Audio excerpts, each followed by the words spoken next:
Hey there, folks. It's the Scottsdale Travel Check. I just wanted to share some of our favorite drone shots of Evian France. Recently, Emmanuel Macron from France hosted the G7 summit in Evian. The US president, along with leaders from Canada, Germany, Italy, Japan, and the UK were also there. You can see here why they picked this beautiful city for the summit. And if you want to know more about this beautiful city, you can check out our dedicated video to Evian. Just search Evian Travel Check.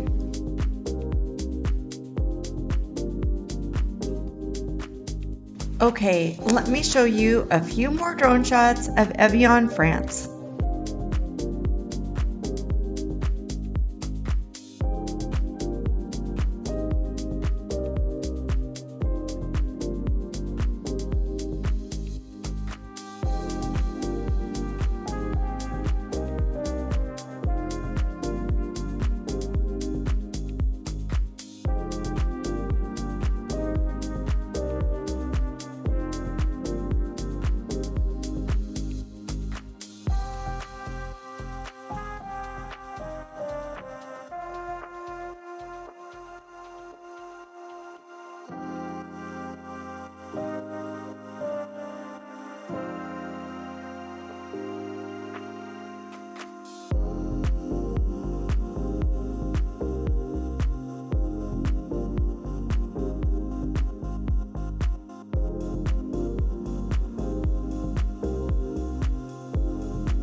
So, until next time, see you later.